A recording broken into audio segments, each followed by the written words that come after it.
Fala pessoal, tudo bem com vocês? Professor Robson Rosa falando aqui. Estou aqui hoje para gravar para vocês uma aula de razões trigonométricas nos triângulos retângulos, beleza? É um tema bastante cobrado, bastante batido no vestibular e também nas provas de acesso ao ensino médio, beleza? Acompanha comigo aí. Bom, a primeira coisa que a gente tem que fazer e entender é como surgiram as razões trigonométricas. Os estudiosos dizem que Tales de Mileto, um estudioso da época, estudava muito os triângulos e suas características. E aí, ele recebeu a seguinte missão, de calcular a altura de uma pirâmide, mas ele não tinha nenhum instrumento que a gente tem hoje em dia. E aí ele se perguntou, bom, como eu vou calcular a altura da pirâmide se eu não tenho o instrumento necessário para medir? E ele teve a seguinte ideia, através da observação do Sol, ele percebeu que sempre que eu tinha um raio de incidência do Sol, independentemente do objeto que ele observasse naquele mesmo horário do dia, sempre projetaria uma sombra proporcional ao tamanho do objeto. Para você entender melhor isso, acompanha comigo a proporção aqui, ó, que eu coloquei na tela. Bom, Tales percebeu através da observação que se eu pegasse uma vara CD, a sombra projetada pela vara DE era sempre diretamente proporcional ao tamanho dessa vara. E aí ele concluiu que ele poderia fazer a mesma coisa com a altura da pirâmide. A altura da pirâmide seria diretamente proporcional à sombra projetada por ela. Mas veja bem, não tinha como ele verificar e observar a sombra completa da pirâmide. Por quê? Porque a metade da base da pirâmide, ou parte da sombra, ficaria dentro da pirâmide, impossível de ser observada fora dela.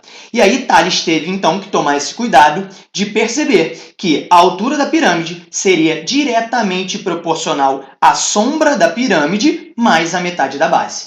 E ele percebeu também que esse valor da divisão da altura pela sua sombra era sempre igual em qualquer elemento. Intitulou, então, esse valor de tangente do ângulo de incidência. Ah, legal! Você fica se perguntando, e aí? Entendi como surgiu, mas para que serve? E aí, no dia a dia, hoje, nós podemos perceber que existem algumas distâncias que são inacessíveis, que a gente não consegue medir, como, por exemplo, para construir uma ponte. Ora, você se perguntou como é que o homem fez para calcular o tamanho que a ponte Rio-Niterói deveria ter, ou uma ponte de outro estado?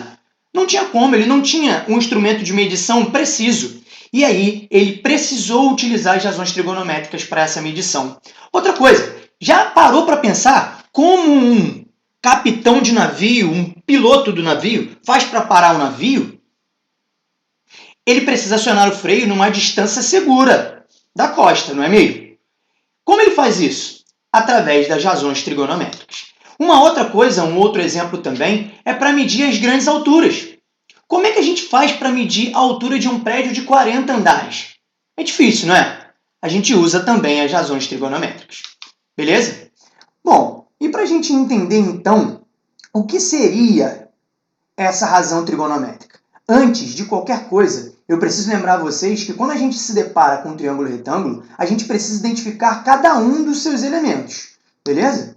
Então, vamos identificar o primeiro e sempre primeiro identificamos a hipotenusa. A hipotenusa é sempre o lado oposto ao ângulo reto, ao ângulo de 90 graus, que é esse que está aqui em cima, com esse quadradinho e um pontinho embaixo.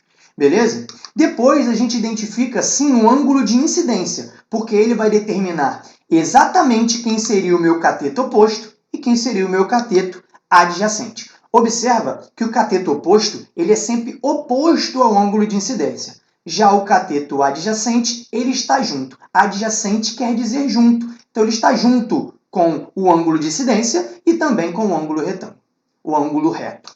Beleza? Então, vamos lá. A razão trigonométrica é seno cateto oposto sobre hipotenusa. Ó. Cateto oposto sobre a hipotenusa. Já o cosseno com está junto, olha o adjacente aí. É cateto adjacente sobre a hipotenusa. E, por último, a tangente é o nosso cateto oposto sobre cateto adjacente. Professor, mas como eu vou fazer para gravar isso tudo? São muitas fórmulas, são muitas razões. Como é que eu vou fazer para gravar isso tudo? Bom, é fácil. Existe um mnemônico muito dito pelos estudiosos, por nós, professores, e por vocês, alunos, que é o SOHCAHTOA. Olha o Tales aqui, ó. Se o Tales soubesse isso na época, ficaria muito mais fácil ele gravar essas razões trigonométricas. Beleza? SOHCAHTOA quer dizer o SO, S-O-H, que é seno, cateto oposto sobre hipotenusa. O K, cosseno, é igual a adjacente sobre hipotenusa. E o TOA, tangente, igual a cateto oposto sobre cateto adjacente. Como é que o Tales não pensou nisso antes, né? Então vamos para o exemplo, que é o que interessa. No exemplo a gente consegue fixar muito mais o conteúdo. Um exemplo simples de uma aplicação no dia a dia em que a gente utiliza as razões trigonométricas para resolver não só uma situação contextualizada, mas também os problemas que a gente vai ter nas provas aí. Vamos lá. Suponha que um avião levante voo em um aeroporto sobre um ângulo de 30 graus. Olha aí, um ângulo de 30 graus. Com uma horizontal, é importante a referência. Conforme a figura abaixo. Olha a figura aqui, ó. Olha o ângulo aqui, ó, sob qual o avião levantou o voo. Beleza? Aí a pergunta foi: a que distância x da cabeceira da pista, local de decolagem, a aeronave estará quando esta se encontrar a 6.000 metros de altura? Repara, a altura a gente sempre mede a partir de um ponto fixo perpendicular aonde nós estivermos. Beleza? Vamos lá. Então, a gente está vendo o triângulo aqui, né? Que tem um ângulo de 90 graus. E a primeira coisa que eu tenho que identificar, então, como a gente viu anteriormente, são os elementos desse triângulo. Então, primeiro eu identifico sempre a hipotenusa, que é o lado oposto ao ângulo de 90 graus.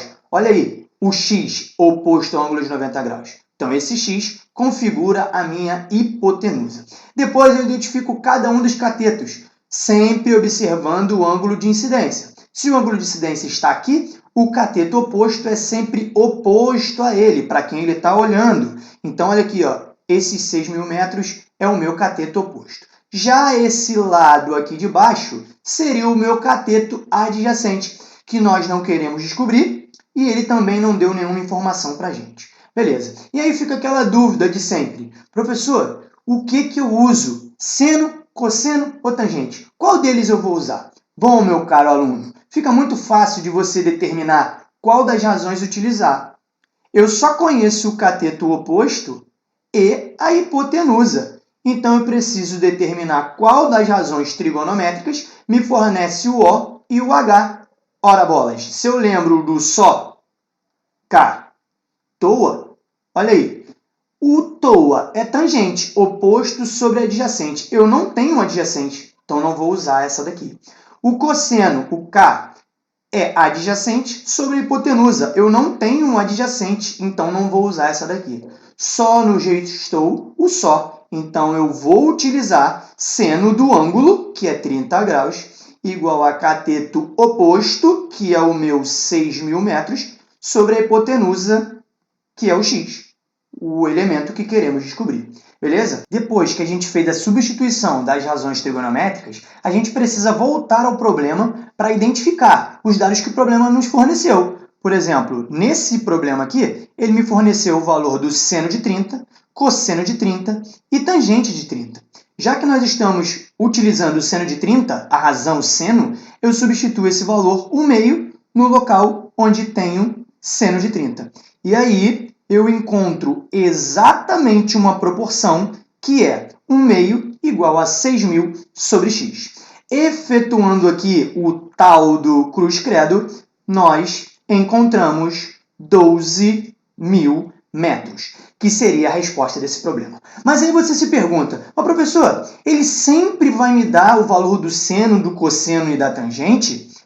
Você tem que se perguntar isso, né? Será que vai ter em todos os problemas? Será que na prova vai ter? Será que no vestibular vai ter? Calma, meu querido.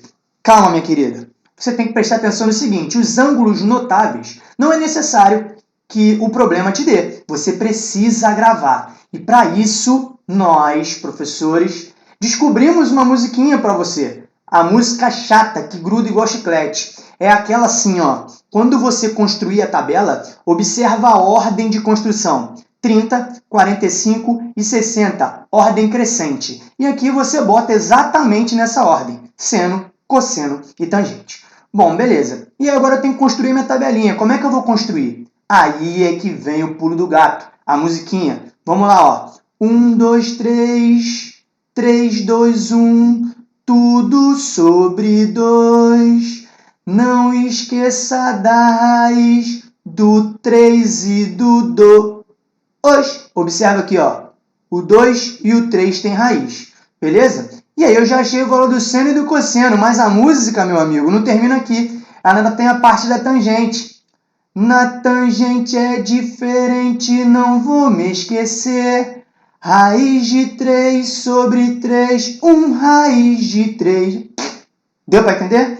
Então, os ângulos notáveis, você precisa saber. É obrigatório, porque na questão ele não tem que te dar esse valor. É óbvio que ele pode te dar, mas ele não é obrigado. Beleza, galera? Espero que vocês tenham gostado dessa aula. Não esqueça de ativar o sininho. Eu sei que todo mundo fala isso, mas eu preciso falar também. Ative o sininho, curta a página, que você vai ficar por dentro das próximas aulas e vai poder acompanhar ainda mais esses conteúdos dos concursos. Não só de vestibular, mas também para acesso às escolas de ensino médio. Beleza? Contem comigo.